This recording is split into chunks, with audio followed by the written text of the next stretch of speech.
Good morning. Welcome back. You're still watching Daybreak on this 13th day of February 2023. My name is Sam Gituko and I want to introduce the panel that is fully constituted here in studio. We have one Jared Okello, Member of Parliament for Nyando constituency. Good morning. Good morning, Sam. Thank you for inviting us again. Have I seen you this year? Not yet. Happy New Year. Happy New Year to you. David Ochieng is the Member of Parliament for Ugenya constituency. Good morning. Good morning, Sam. Welcome back to Citizen TV. Good to see you. It's been a while. 3 years, actually, more than. 3 years you've not been on... 3.5, actually.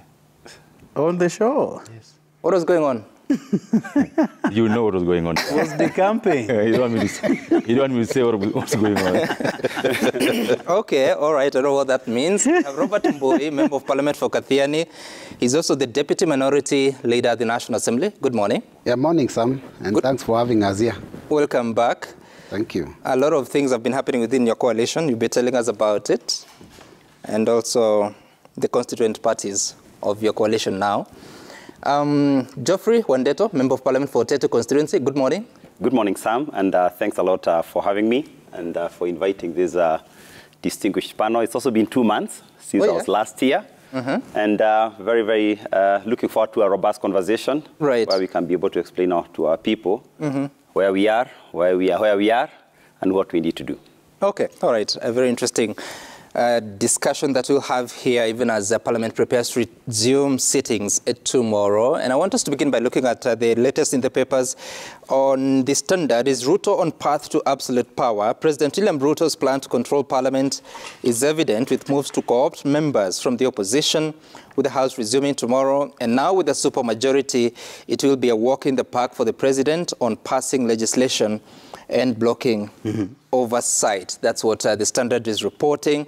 On the front page of the Daily Nation is the situation that Kenyans are going through, that more and more Kenyans are losing their valued assets, vehicles, pieces of land, houses and household goods as landlords, banks, SACCOs, Shylocks and online lenders go after them for defaulting on loans and payments. The high cost of living, highlighted by the runaway inflation, is not making life any better for borrowers. And for many Kenyans, it is just a matter of when, not if, the auctioneers will come knocking. Then also Ruto defends, quoting rival MPs, says he is on unity drive. The president has insisted his Kenya Kwanza administration is keen to incorporate everyone, including his competitors, in uniting the country, and rejected claims he's wrecking the opposition. Those are just some of the stories that are making headlines with the two dailies. And I just want to mention, because a lot of Kenyans are in that area that you see the Daily Nation highlighting, the high cost of living, the challenging economic times. And as you resume Parliament tomorrow, do you have any specific thoughts on what needs to be done? Who wants to go first? I think I'm first on this side. Okay, go first. Well, once again, I thank you for the invitation. And, you know, lately there has been what we would call hyperbolic political temperatures coming from both sides of the divide. Parliament resumes tomorrow, as you have ably said, and the biggest agenda on the table is the supplementary budget, which will be the first in this financial year. Before then, we shall embark on the budget for the year 2023-2024. Now, Kenyans, as has been captured by the Nation newspapers, are really suffering. The president mentioned that over 880,000 people have since defaulted from paying or repaying the loans offered by the Hustler Fund. And that is just a tip of the iceberg. There are people who have since defaulted huge financial obligations, loans owed to banks. The country is actually defaulting. I was reading this morning that Kenya is now ranked number 6 on vulnerability, on indebtedness, out of 50 nations. Of course, with Ghana ranking number 2. So, just hold on. The country has defaulted payment of loans? And you know, I'm talking about the index, the vulnerability index of the Republic of Kenya at number 6 out of 50, with about 70% the vulnerability on GDP. So All these point to one fact, that the country is going through very tough times. Mm-hmm. We had expected that the supplementary budget was meant to cushion Kenyans against all these adversities that we are experiencing. But if you look at that budget, the supplementary budget, the statement brought by the Finance Cabinet Secretary, it has actually cut a lot of things from the previous budget. We had expected that the benefits that Kenyans enjoyed, such as subsidies on fuel, because, you know, fuel cuts across all sectors. Mm-hmm. And once fuel prices are become unbearable, like they are now under Ruto, all sectors then have to fall into place through suffering. And that is why we have had skyrocketing prices of essential commodities, together with so many things. So if you look at that budget statement, where we had expected that probably sense will prevail in Kenya Kwanza, mm-hmm, by bringing back the subsidies, so that we have food subsidies, as President Uhuru did present. We are going to have fuel subsidies to cushion Kenyans against this hard life. But there is nothing, basically. So, But don't you agree with the President's explanation that we are financing consumption so much to the extent that you just collect to consume and doesn't build the country such that you have to be dependent on borrowing to keep developing? Well, that does not stop us from digging more hole in terms of debts, and we do not know when we shall start rising up. Mm-hmm. You know, the government's role is to provide protection to its citizens. It is protection by way of providing essential items. And if the government is trying to overtax its citizens into prosperity, I do not know any country that has ever, you know, prospered or, you know, made gigantic steps towards economic progress by way of overtaxing its citizens. So I think they've taken a wrong trajectory. Sense needs to prevail. Kenyans may soon run out of patience, because if we are not going to afford food, and many families actually go without food now. You look at what is happening in Turkana and other areas, and that is just an example of what the media, which plays a critical role on shining bright light in the dark corners of our society, is focusing on. So assuming we were to take you know, a view of what happens in the general public, Kenyans are really, really suffering. We have had an engagement with Kenyans the last few months through these Azimio town hall meetings and public rallies. And you see nothing but agony on the faces of these people. People who share their plight would tell you that the country is actually heading in a very wrong direction. Okay, I hear you. And Honorable Ocheng, he's made quite a point in explaining what the problem is. But what is the solution? No, I didn't talk about the problem. We talk about the symptoms. I didn't hear and talk about the problem that we face as a country. Mm-hmm. You know, we've come to accept the fact that we're a broke country, that we are not in a very healthy economic situation. And no one has tried to cover that up, because that's where we are. And why are we in the situation we are in? Because for 3-4 years, we decided to go into a very serious political mode, talk so much about consumption, stopped thinking about how to produce.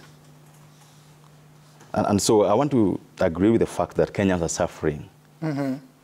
But I think the diagnosis that is being placed forward by, you know, Azimio, especially blaming the government for where we are today, for me, I think it's not right, because we were in this situation even before the elections. What we kept doing was to apply steroids, you know, oil subsidy. Who is paying for the subsidy? Kenyans. Through what? And I'm happy all of us who are here were in Parliament, last Parliament. We were part of the team. Apart from him. Apart from Mandato, yes. We were part of the team that, you know, raised the debt ceiling every now and then, mm-hmm, to accommodate this very wanton consumption. And if you remember, Sam, the UNGA subsidy, mm-hmm, how do you subsidize urban populations in a manner that you can't even measure. Because this unga was basically supermarket unga. None of it got to the rural areas where people are so hungry. And therefore, it didn't reach anybody. And I challenge you to tell me anybody you know, Sam, who received the unga at the price that were being told they were being subsidized at. Number two, the way you were running the oil subsidy was so corrupt, so convoluted, so steeped in secrecy that it was not benefiting so many people, because if you looked at the amounts that were being paid and how much you were paying at the pump, the difference is so huge. And if one day someone were to try to investigate the amount of money that we paid in oil subsidies and how much Kenyans received, you would understand why the president put a flaw on it. So are you saying the subsidy was not commensurate with the number of liters that were sold? Yes, yes. There was so much corruption in it. I can tell you without fear of contradiction that the kind of monies we're losing along the chain of who is receiving 1 shilling per liter for this, who is receiving 50 cents per liter, who is receiving 2 shillings per liter, along that chain. I mean, I know what was happening. But the pump prices? So I think I gave you... Talk about pump prices also. I think I gave you your time. Allow him to finish. Because, if you're saying the cost of subsidy is 10 shillings, then the Kenyans should receive the 10 shillings at the pump. But if you looked, we're going to be here probably next time, and we challenge you to go and check how much subsidies you were giving and the pump prices. The difference was so huge. Talk to all marketers, they'll tell you. So the reason subsidies had to go was that it was steeped in corruption. Number two, it was raising our debt so highly and exponentially, it was not sustainable. So what do we do now? Yeah, that's where I'm coming to. That's where I'm coming to, because I believe that since this president came to power, and what is important, normally, Sam, is to first of all accept the problem and try to get a way of solving it. Mm-hmm. The president found an economy that was bleeding. So first thing to do is to stop the bleeding, and then start putting positions of action that we're going to make sure that we're able to grow. And I'm personally convinced that with the kind of economic decisions that have been made, the policy decisions that have been made over time, and I want to just make it clear that since 2022 August, there's been no single increase in tax on any item. We've not had anything in Parliament coming to Parliament for us to increase tax. And so any allegation that someone tells you that tax has increased on any item is not true. Taxes that are being applied today were the ones that were being applied before elections. Mm-hmm. And so personally I agree with the fact that this is the time to plant. And plant in all senses of the word. Plant in our farms, plant in our factories, plant everywhere. And be patient with the planting, weed what we have, and expect to harvest. But we cannot expect, for example, a president to come in within a day, and then 2 days later, he's making populist policy decisions that are going to create more debt, steep us further into poverty. I believe, and this is historical, Sam. If you look at America in 1992-93 when Bill Clinton came into power, you looked at America in 2008-9 when America was going down, and that time Clinton came in, then Obama came in. I saw kind of policies that are being implemented in Kenya today, being implemented in those countries. And it took time before people felt them. And so I believe that the decisions that are being made today are good, but they will take time before people get to feel them. And I just want to ask my colleagues here that weaponizing this runaway cost of living, trying to blame it on the government, I think it's irresponsible. I believe that we can come to a table and discuss what are we not doing right that should be done right to make this work. But don't blame the cost of living, the auctioning that is happening today on a regime that is hardly 6 months to power. Okay, it's actually 5 months today. President William Ruto was sworn in on the 13th of September last year. I want us to listen to some voices here of leaders from the Azimio side. Watch. Tunajua Kenya wako na shida mingi wakati huu. Wako na shida kiuchumi. Kwa sababu gani? Bwana Ruto hakujua ya kwamba angeweza kushinda uchaguzi. Alikuwa anatoa yale ahadi, maana yake alikuwa anajua atakuwa na jukumu ya kutimiza. Shida sasa hizi ni hakuna kazi, kuna njaa, hakuna mkate, hata maziwa hakuna. Karibu wanaume wengine watoroke bibi zao. Mambo yamekuwa mabaya. Wiki ijayo, next week tunafungua bunge. Tukirudi kule, sisi tunaenda kuwapigania bei za vitu zote zirudishwe wapi?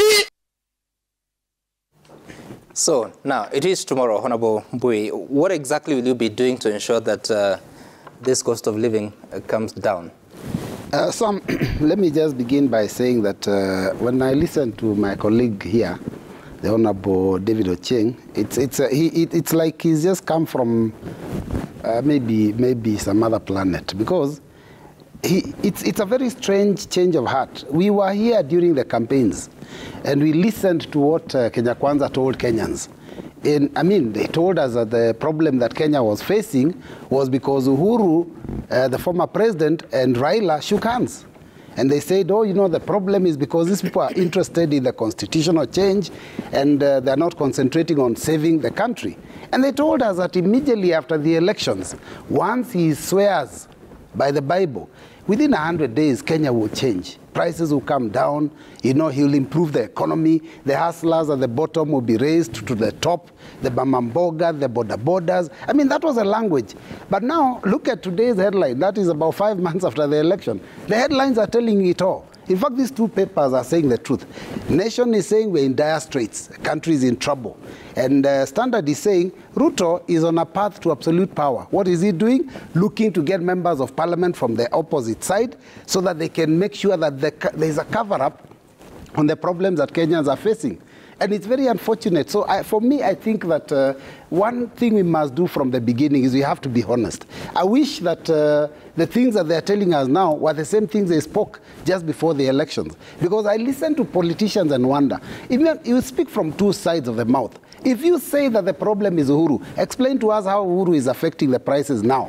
I think that when we go back to the House, it's important to understand, and I've heard this being mentioned, that as we do our budget, it's important to support the people. You know, yes, I have heard the president say, you know, we cannot keep supporting expenditure and consumption. But let me tell you, Sam, there's a time you put aside, even in your own personal budgets, you put aside the development agenda.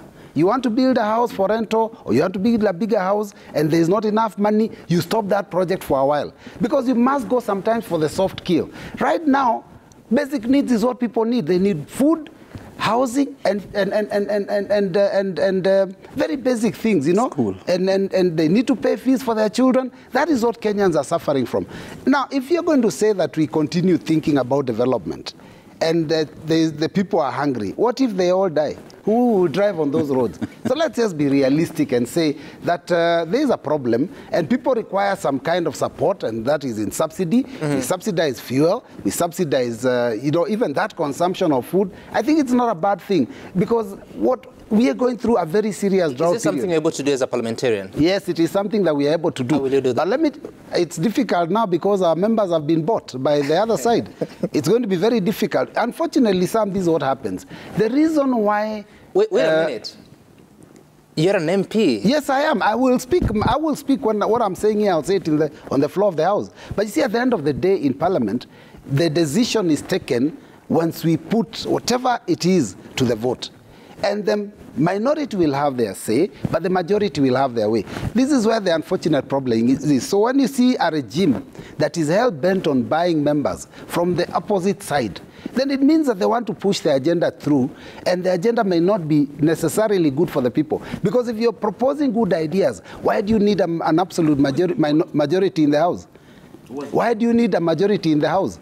Now, Honorable Mbui, yes. I'm asking a specific question. You're saying members have been bought, but also parliamentarian, and you're afraid that your agenda may not succeed. But do you have a specific agenda? Because Honorable is saying that their first I've told you, Sam, let me repeat that we want to fight for Kenyans so that we can bring back the subsidy to support the problems they are going through right now. So it's very important. Is it a bill? How it's important.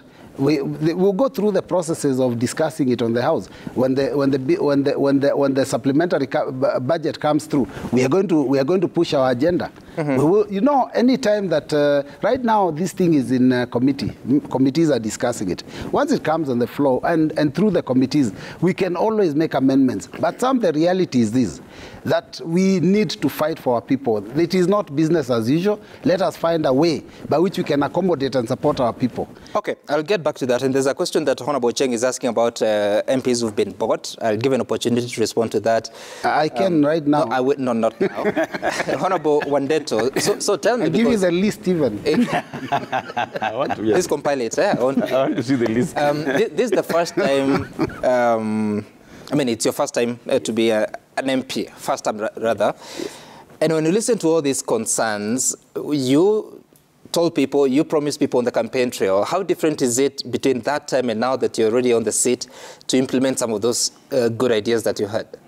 Okay, thank you, Sam. I think before I respond to that, first of all, let me say that both sides here, we all agree that the situation in the country is difficult. And I don't think the government has tried to hide or cover that indeed, we have an economy that is not doing very well, and that Kenyans are facing very, very tough times.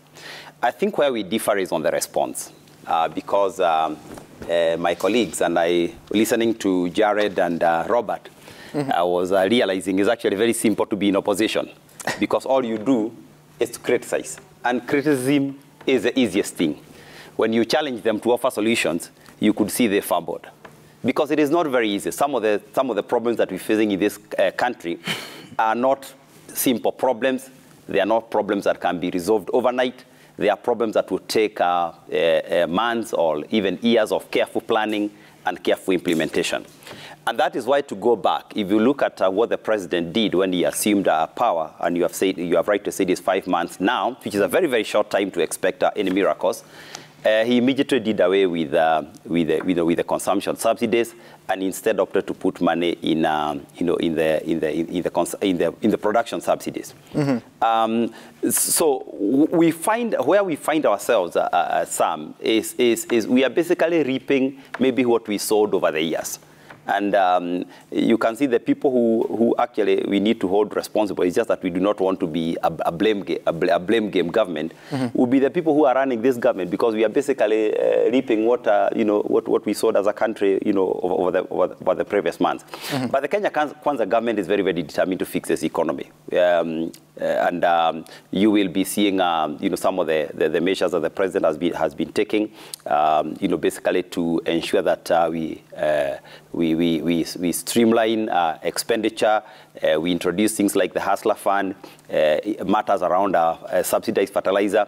And some, were it not for this drought, again, which is a factor, beyond the control of anyone sitting in this room, were it not for this drought, this country, 5 months after the Kenya Kwanza regime, would be in a much better place. Assume the subsidized fertilizer that was given, in the last season, was accompanied by good rains, would be harvesting. We are still hoping right now that, coming the long rains, and now with the subsidized fertilizer and the subsidized seeds, we are going to see the food situation in the country improve. Because what is really biting Kenyans right now is the cost of food. If we are to resolve the cost of food, the other cost somehow, gets taken care of. In this country. And so, Honorable Wandeto, because I don't know, what is the situation in your constituency and county, Tetu and Nyeri, in terms of the performance in the farms? Yes, okay. Like in Tetu, we have had, this is the 5th consecutive season with the depressed rains. And I come from a constituency that has actually never, has always been food sufficient. The last time, Sam, that we gave, and this year we have been giving free government food in my constituency, it is unheard of, because the last time we had done this was 1984. So 38 years later, we are being forced to give our people food again. But it is because of the climate changes, because of the depressed rainfall. And what we are really hoping is that if the rains come, and now with the measures that have been put in place, the food situation should basically be able to improve. For the current season? For the current season, the crop has failed completely. There is nothing in the farms. And therefore, that's what I'm saying, because with that situation a reality now, it is just about to get worse. We are really hoping, and yesterday we spent the day in Nakuru seeking God's intervention for rains, because if we do not get our long rains in the right quantities this year, I think as a country we are headed for a very, very dire situation food-wise. And we are praying for God's intervention as much as I know some of our friends may want to criticize that, because we realize this is where our power ends. We can give the fertilizer, but we may not be able to give the rains. The irrigation projects that we are talking about will not be done by May when the rain comes. Those are long-term planning. And that's what I'm saying. Fixing the economy of this country will possibly require some sort of a national dialogue, where we are not just here to lay blame and criticize each other, but to come together and say, to fix this country, there are certain structural issues that we need to undertake. Some of them will be long-term, to basically ensure that we get the economy and we get the country, back, on course. I want to hear that list, those structural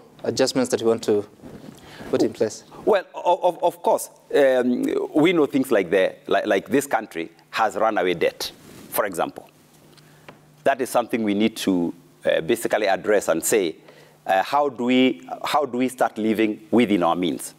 The second one is that we know in this country not everyone is paying their rightful share of taxes. How do we increase the tax bracket? When the president mentioned taxation, everyone thought he's raising taxes. And I think there has been a lot of media effort to show the president basically trying to get more and more taxes out of Kenyans, which is basically a misrepresentation. What the president has been saying is that he wants every Kenyan to pay their rightful share of taxes, because we know in this country it is the small people who pay taxes in terms of the consumption taxes. It is employed people, especially the people in formal employment, who have to pay taxes because of the pay as you earn. The businesses, the big people are taking all manner of shortcuts, and we are saying let everybody pay their rightful share of taxes. And obviously we need to then address the production side in this country. Is it the cost of power that we need to address so that we can attract more manufacturers coming into our country? Is it all these many council taxes that basically, and the business environment that we create that make very many of our people either shy away from doing business or make the cost of doing business expensive. So it is those sort of things that we need to address. Getting more farms under irrigation so that we can increase the cost of food, and so that we can also increase, we can reduce the cost of food, and also things like ensuring that most of our SMEs, we also create an enabling environment for them to grow so that they can be able to create more jobs. So we require this national dialogue basically on what we require. And I hope this is what we will take to Parliament. This is what I hope we can see my colleagues bringing a robust conversation on how we can fix the country, not short-term blame game. I hear you. And Honorable Cheng, just to get back to you, because I've had this many times, that we need to address the cost of power so that we can spur growth and expansion, more farms and irrigation. And I know the president is talking about at least 100 dams through PPP to cost about 500 billion shillings. But then again, we already have a conversation that there is a proposal to the EPRA to raise the cost of the tariffs for power. So we want to reduce the cost of doing business, the cost of production, but at the same time there are proposals to raise more revenues from the power tariffs. How do we even that out? I think there are two things going on in that front. One, and this started from Parliament actually, we are trying to ensure that we've had extremely skewed power purchase agreements between Kenya Power and independent power producers. And what this administration has done so far is to try to ensure that, one, we know who are these people, how did these contracts for power purchase agreements that are extremely skewed reached, and if possible, negotiate them so that either you vacate them or these power producers sell power to Kenya Power at lower rates.